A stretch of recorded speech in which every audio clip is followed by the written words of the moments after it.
Relationship, marriage was not even in the picture. Of course, I was not interested in her then. So, but give that him was, a smooth response. Like I didn't even answer him very I well. love you, this and that, this and that. But I didn't hear that from her. And that's when I knew. And that's when I knew. And that's when I knew. All right, everyone. My name is Uchenna Nwakwo. My name is Pst Nwakwo. And yes, I'm a teacher and I just love imparting knowledge.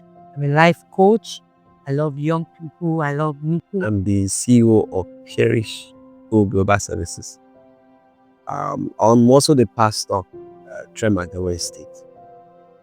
My business part of life has to do with logistics, prints, and clean. I'm married with 2 children. And so, How did you meet? all right, how I met her.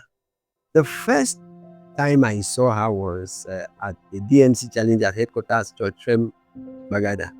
And I saw her first. I think she preached in one of the ministers' challenge, and that was the first time I saw her.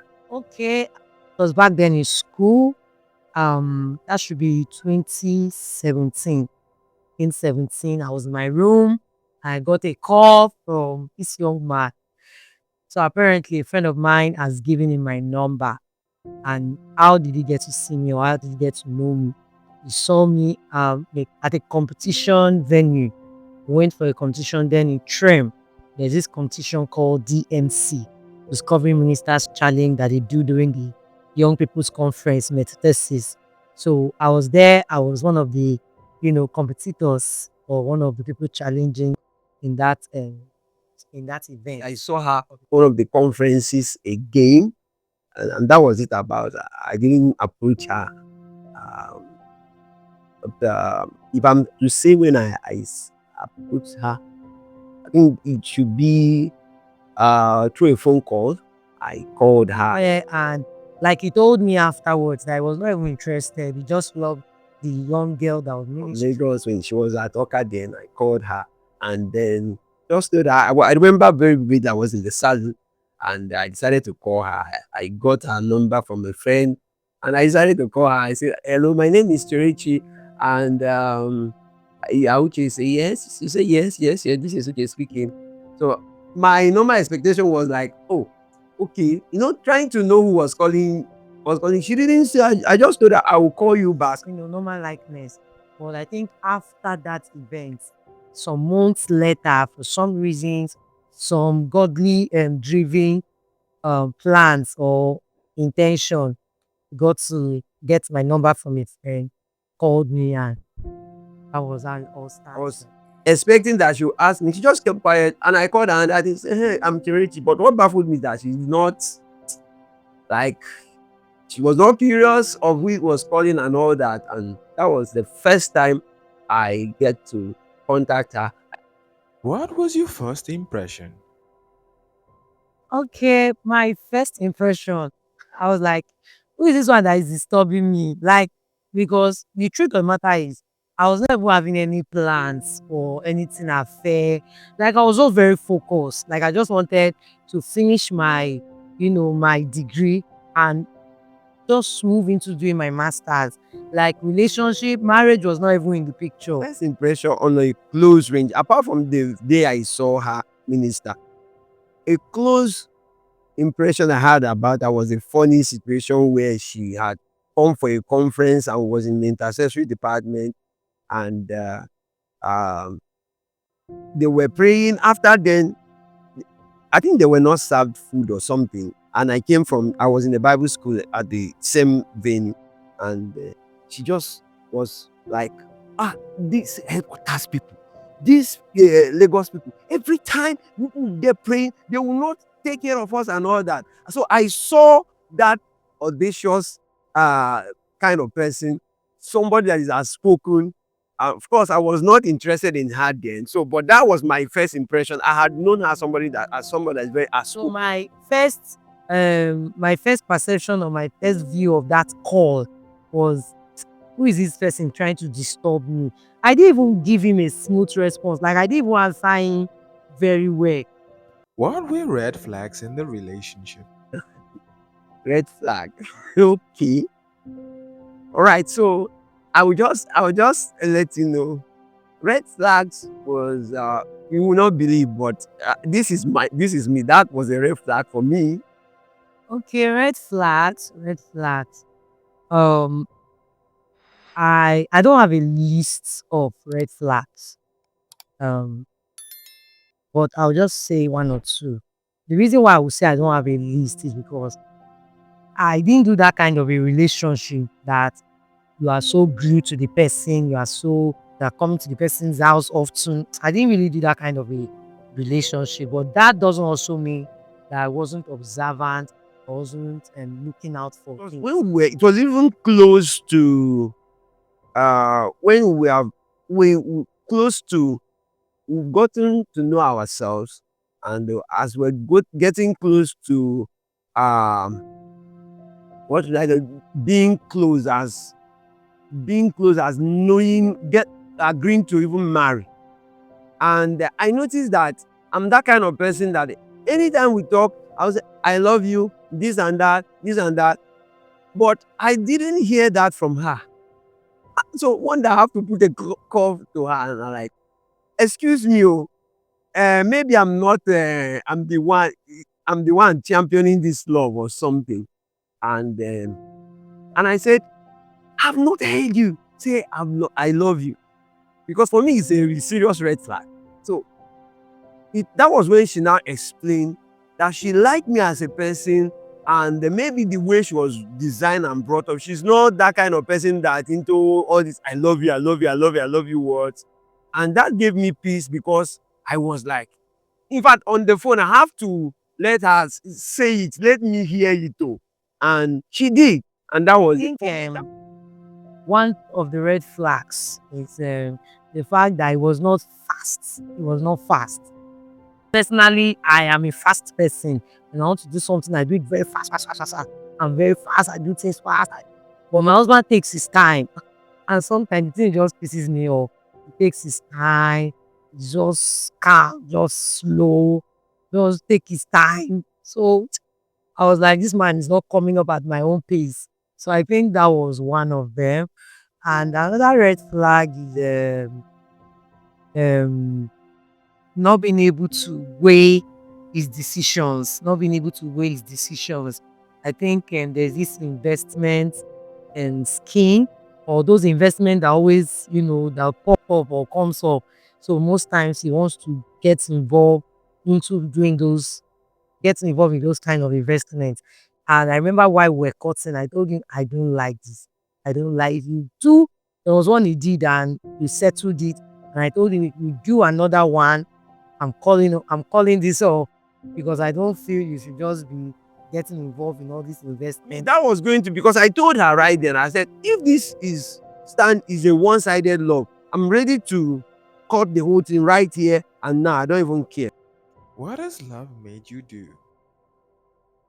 All right. What love has made me do, right?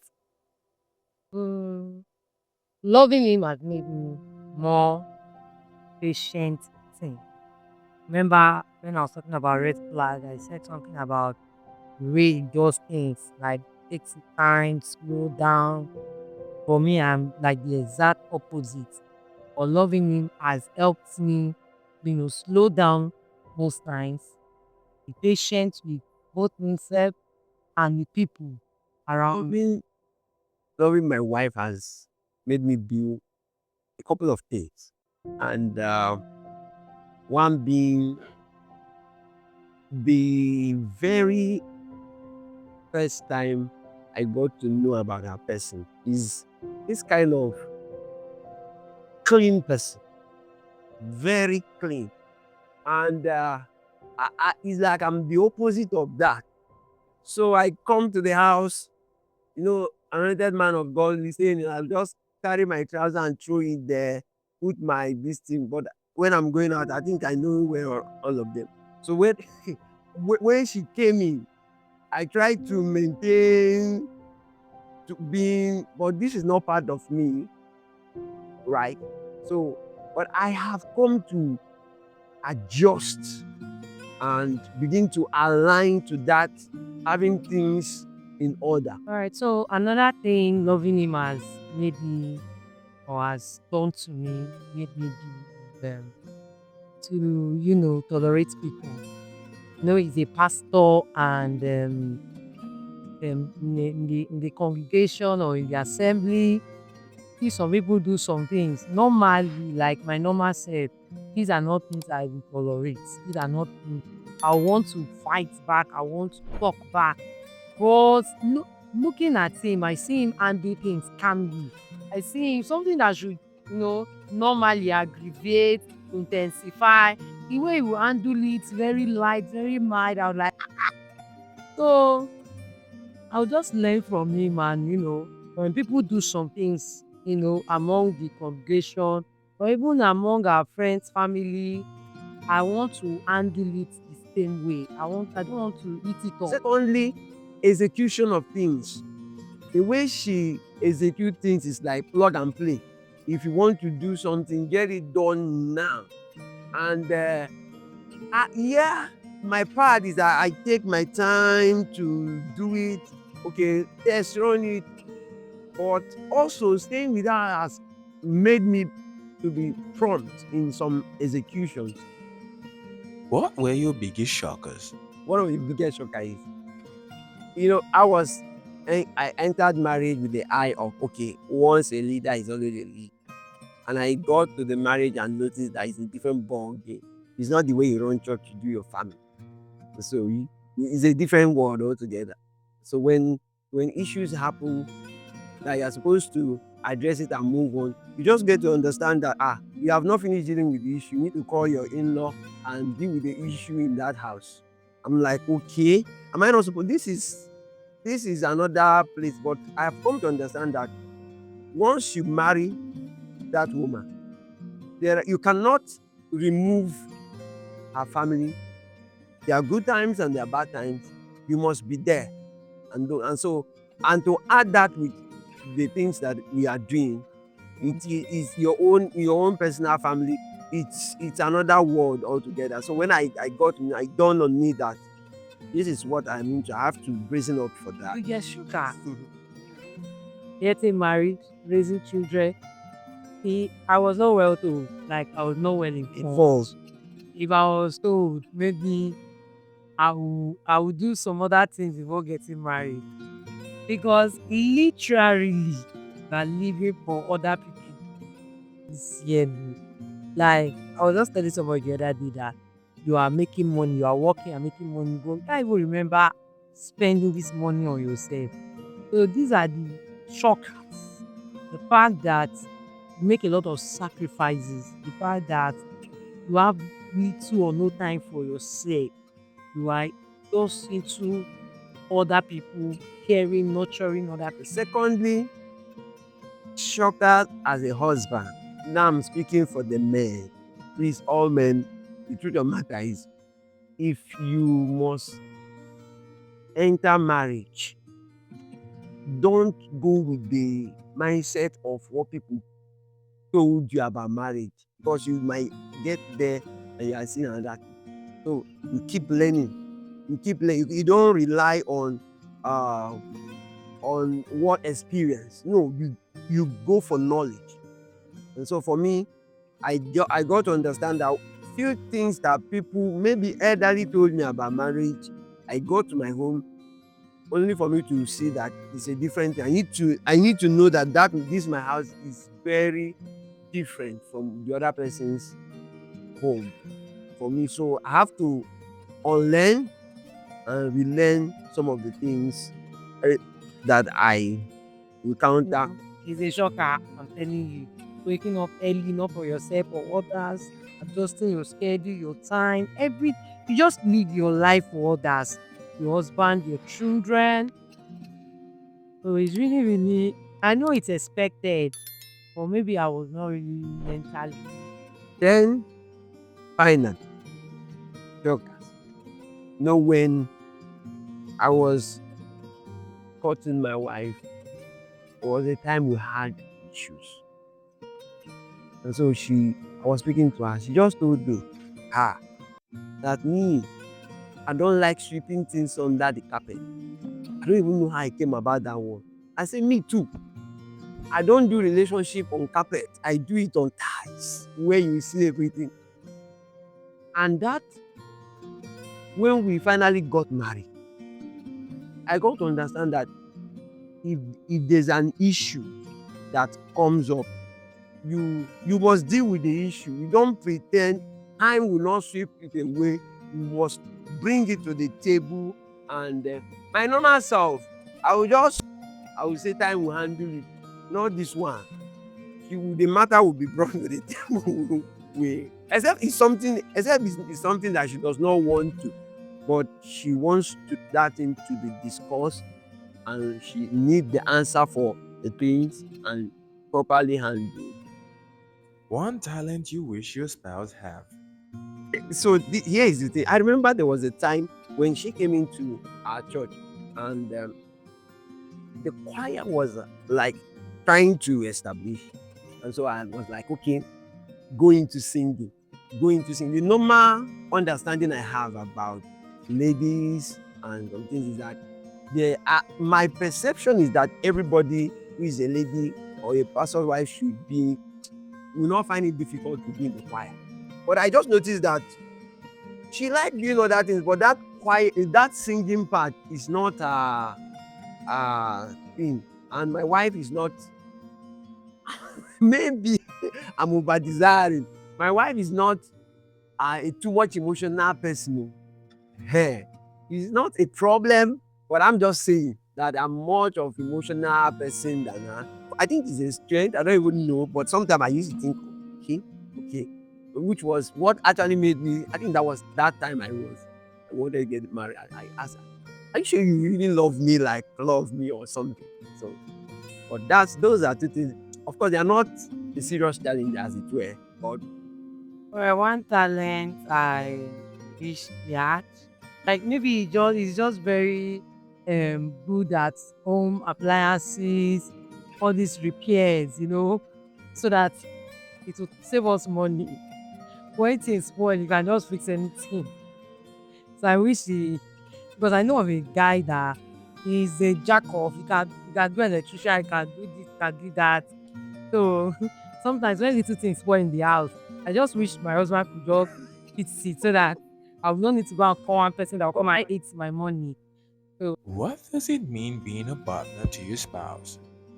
right, what it means to be a husband to my wife. Hmm. Wow, that's a whole lot. First of all, I noticed that she's intelligent person and somebody that is very smart. You don't fall hand being her husband. And so, if you're not that kind of person that is intentional about growing, you will not be able to marry this my wife. That's the truth. So you have to be on top of the game. And I also noticed that she's very ambitious. Yeah, there was an interview I did to where I shared that she was not willing to marry me at first, and that was because she has a lot of things mapped out that she wants to do for herself, and marrying her and being her husband, I just came to that realization that if we are going to have peace, I must allow her do what she desires, pursue her career. And then I needed to make that adjustment. This is not a housewife I've gotten here, just partner that God has given me that two of us can grow together. And marrying her, being her husband, has also made me to make that adjustment in terms of raising our children and allowing her have that expression of her. And to the glory of God, she's growing in that career. And we are raising our children. Yes, I am a boss of myself. She works. So I can adjust my time just to take care of things while I allow her to have that expression and do what God has put in her heart. And then being a husband to her I made up my mind that the first pastor that she will have, I'm the first pastor. I must put myself in that position where I am I am having her as she's my wife, I'm the husband, and also I'm the pastor. So I have to maintain that spiritual leadership there, and that's it. For me, basically, that's the things I've adjusted to. Been amazing. To be a husband to my husband is being a helper, being supportive, seeing that what God has called him to do, that he's doing it, that he's working towards fulfilling his purpose, ensuring that even where he's serving now is in line with what both God and both the commission represents. Another thing is to help him stabilize. Every now and then he's out there, he's doing his regular job, he's being a pastor, he's doing that and that. So when he comes home, is to ensure that okay, you need to rest, you need to take time and relax, you need to shut down. So it's just helping him, being supportive to him, assisting him in every way possible.